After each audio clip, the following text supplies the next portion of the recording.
He didn't blink when he said it. My younger brother looked straight at me, chin lifted, ego inflated, and declared in front of the entire family, the board, the major shareholders, "You're just a loser. I'm taking control of everything." The room erupted in applause. Glasses clinked, smiles widened, someone even whistled. I stood there quietly, feeling none of it. Not the sting, not the humiliation, only clarity. And then the CFO, calm, almost bored, rose to his feet and said the sentence that split the air like a blade.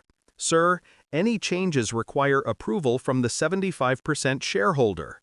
My brother's face drained. He stared at me, voice cracking into a scream. "That's impossible!" He had no idea what I had done, or how early the war had started. Back then, before he forgot who I was, he was 10 when he first placed his small hand in mine and said, "Bhai, jab main bada honga na, hum saath chalenge." I believed him. I protected him. I taught him how to speak in boardrooms, how to read balance sheets, how to negotiate without flinching. He became the polished face of our family business, while I took the shadows, the work that actually mattered. He loved the spotlight. I never wanted it. But I should have known. Some people mistake quiet for weakness. The first crack. It was a single line in a late-night email, accidentally forwarded to me. A conversation between him and 2 board members. He's irrelevant, old-fashioned. Once Dad's gone, we'll take over. I read it twice. My pulse stayed steady. Pain, yes, deep, sharp, but quiet. I didn't confront him. I didn't demand answers. I simply watched. Over the next weeks, I saw everything I had missed. The private meetings he didn't mention, the documents he removed from drawers, the way he stopped inviting me to strategy sessions, the way the elders started ignoring my proposals. He wasn't turning into a leader, he was turning into a coup. The mindset shift.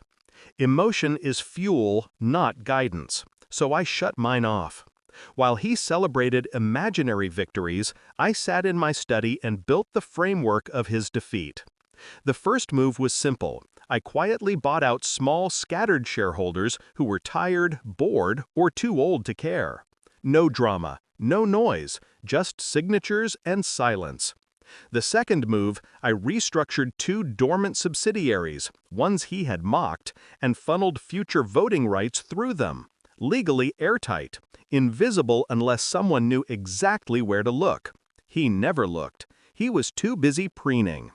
The third move, I requested a change in voting class distribution, an old clause our father had approved years ago, effectively granting me majority leverage once activated. It activated automatically the day our father retired. No announcement required, no ceremony, no permission. By the time my brother gathered enough courage to stage his little performance, I already owned 75% of everything he thought he controlled. Execution. He wanted a takeover. I gave him a stage. I let him insult me in front of the family. Let him call me a loser. Let him humiliate himself. Because every second he spoke, he buried himself deeper. He didn't notice the legal team standing in the back. He didn't notice the auditor holding a sealed envelope. He didn't notice the CFO watching him like one watches a child breaking something expensive.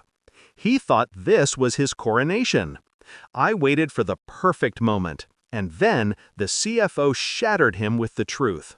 The fall. My brother trembled. 75%? How? How? I stepped forward for the first time that evening. Not angry, just done. While you chased applause, I said, I built the foundation. The legal team handed him the documents. The auditor confirmed every signature, every clause, every acquisition. He flipped through the pages, desperate, sweating, unraveling. "No, this can't be! You tricked me!" "No," I said softly, "you underestimated me." It took him years to betray me. It took me months to dismantle him. It took him 5 seconds to realize it. The boardroom fell silent. The applause died. Every person who had clapped for him now looked away. The empire he tried to steal stood firmly under my control. When he finally collapsed into his chair, defeated, all I felt was release. Not joy, not triumph, just the weight leaving my shoulders. "I won't destroy you," I told him, "but you'll never hold power here again." He couldn't look at me. He saw me for the first time in his life. Years of betrayal, dust, and silence settled into one clean truth. Quiet people aren't weak. We just don't waste our noise. That day, my brother tried to take everything from me. Instead, he handed me the perfect moment to show him exactly what I had become. Not the loser he imagined, but the owner he never saw coming.